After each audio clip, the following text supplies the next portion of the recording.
क्योंकि जब तक संतों की संगत नहीं होगी तब तक हमें ये ज्ञान नहीं होगा। किस चीज का? कि हमें भगवान की भक्ति कैसे करनी चाहिए, नाम सुमिरन कैसे करना चाहिए। भगवान का नाम संसार में सबसे बड़ा है। आपने सुना नहीं? शब्द ही धरती, शब्द ही आकाश के सबसे पहले इस संसार के अंदर क्या था? तो था, शब्द था, भगवान का नाम था। और भगवान का नाम था। अब वो भगवान का नाम कौन सा नाम था? क्योंकि तब तो भाषा भी नहीं थी। जब सृष्टि की शुरुआत हुई तब भाषा भी नहीं थी। तो वो कौन सी भाषा थी, वो कौन शक्ति थी, वो कौन भगवान का नाम था जिसका सुमिरन करने के लिए हमारे धर्म शास्त्र के अंदर बताया गया। रामायण, गीता, वेद, उपनिषद उसी बात का जिक्र करते हैं। भगवान कृष्ण ने भी अर्जुन के सामने वही जिक्र किया। अर्जुन के आगे भगवान थे, भगवान का नाम जानता था। लेकिन फिर भी गीता में भगवान कृष्ण ने अर्जुन को कहा कि अर्जुन, मेरा नाम अव्यक्त है। जो बात बाइबल में लिखी है वही बात यहाँ भगवान कृष्ण ने भी कहा। क्या कहा? मेरा नाम अव्यक्त है। मतलब अव्यक्त का मतलब जिसको बोला नहीं जा सकता, जिसको व्यक्त नहीं किया जाता। और इसी के लिए संत कबीरदास जी ने भी कहा, कोटि नाम संसार में ताते मुक्ति न होय, आदि नाम जो गुप्त जप बूझे बिरला कोई। आदि नाम मतलब कि जो सृष्टि की शुरुआत में जो था। आदि मतलब सृष्टि की शुरुआत, जो सृष्टि की शुरुआत में था, है और रहेगा। जो नानक देव जी ने कहा वही बात कबीरदास जी ने भी कही कि वो नाम प्रभु का पवित्र नाम जो था और है रहेगा, वो नाम ही जीव को मुक्ति दे सकता है। वही नाम जीव को आनंद दे सकता है। वही नाम से जीव को सुख मिल सकता है। अब वो नाम को हम कैसे जाने? उसी को जानने के लिए हमें सदगुरु संत की आवश्यकता पड़ती। इसीलिए कहा, ज्ञान अंजन सतगुरु दिया, अज्ञान अंधेर विनाश, हरि कृपा ते संत भेटिया, नानक मन प्रकाश। गुरु नानक देव जी ने कहा कि ज्ञान अंजन सतगुरु दिया। ज्ञान का अंजन कौन देता है? सतगुरु देते हैं। अज्ञान अंधेर विनाश, अज्ञान का नाश, अंधकार का नाश कब होगा? जब सतगुरु मिलते हैं और सतगुरु ज्ञान देते हैं। और ज्ञान देते तो अज्ञान दूर होता है। जैसे अंधकार जो है वो कब दूर होगा? अंधकार कब दूर होगा? प्रकाश होगा तब। जब प्रकाश होगा तब अंधकार दूर होगा। ऐसे ही कहते हैं सदगुरु ज्ञान का अंजन देते हैं, ज्ञान देते हैं, जिससे हमारे अंदर का भी अंधकार दूर हो जाता है। हरि कृपाते संत भेटिया। हरि की कृपा बिना, हरि की दया बिना, भगवान की कृपा बिना संत नहीं मिलते। नहीं तो देखो आप इस जगह पे कितने लोग रहते होंगे? हाँ? कितने लोगों को सूचना भी दिया होगा।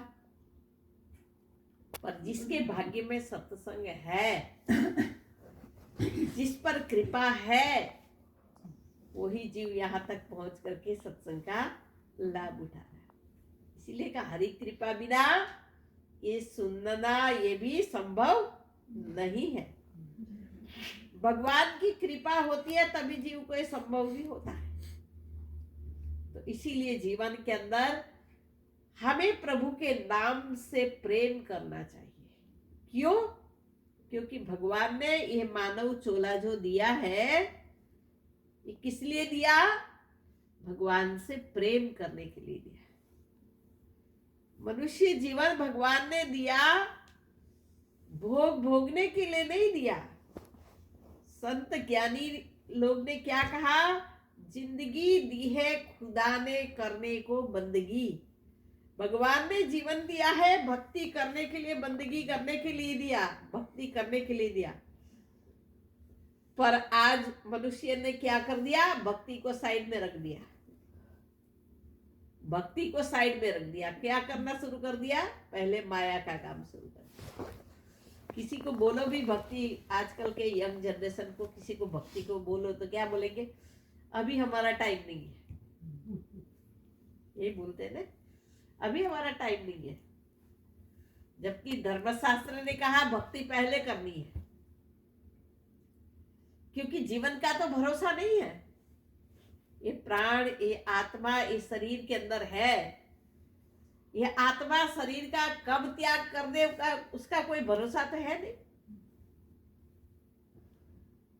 तो यदि हमने ये सोचा कि हम तो बुढ़ापे में करेंगे, रिटायर्ड होकर के करेंगे, तो उसकी इच्छा तो अधूरी रहेगी।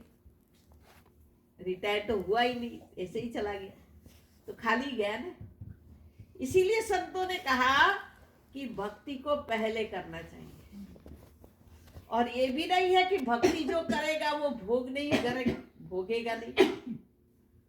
भोग और योग ये दोनों ही करना है, क्योंकि दोनों करने के लिए जीवन मिला हुआ है। भक्ति भी करनी है, भक्ति के साथ योग के साथ भोग दोनों। जैसे जो संतुला है, जो मतलब ऑरेंज है, ऑरेंज छिलका के साथ जुड़ा हुआ है।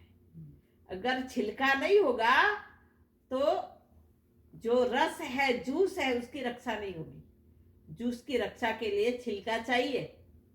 ठीक इसी तरह से भोग चाहिए, पर किसके लिए? योग के लिए। मतलब कि खाना चाहिए शरीर को टिकाने के लिए। पर खाना ही सब कुछ नहीं, क्योंकि अगर खाना ही सब कुछ होता तो आदमी खाता ही रहेगा तो क्या करेगा? होगा बीमार होगा। बीमार होगा ना, शरीर जल्दी समाप्त होगा, रोग लगेगा, शरीर जल्दी समाप्त होगा।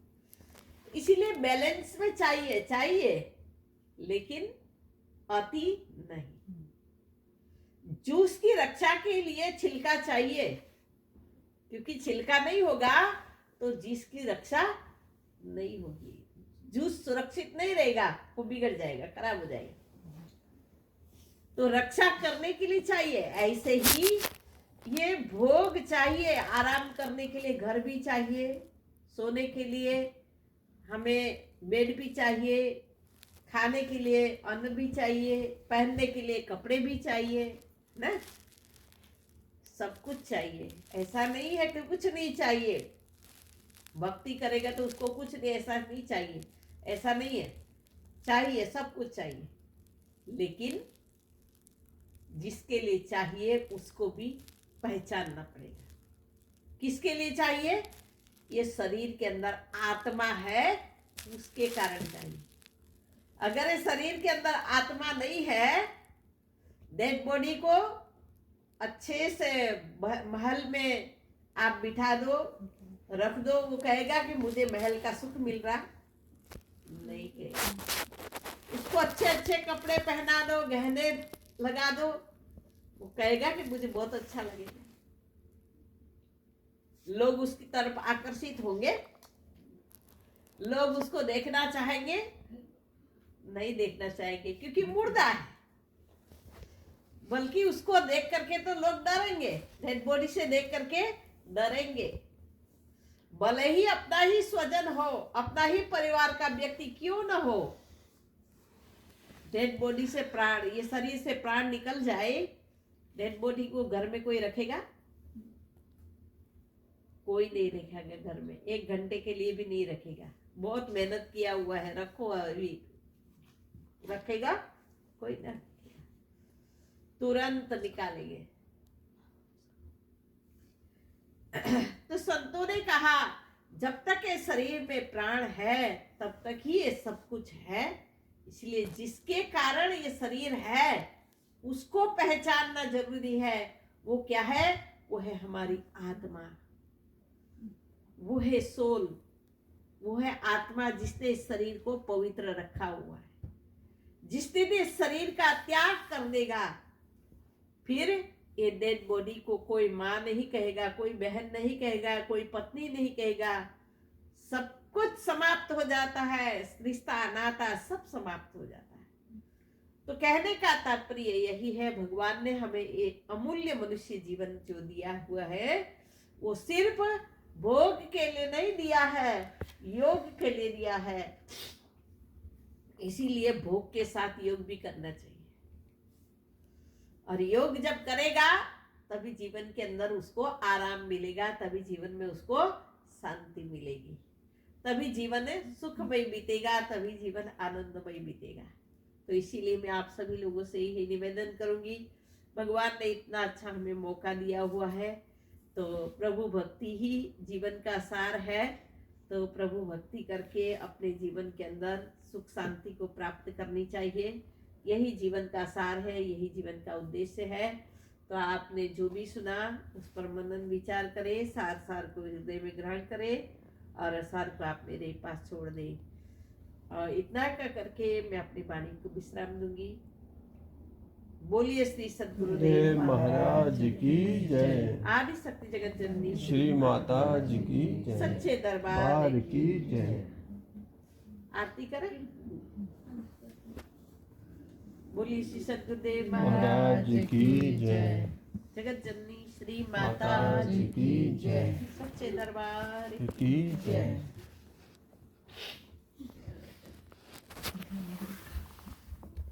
अलग से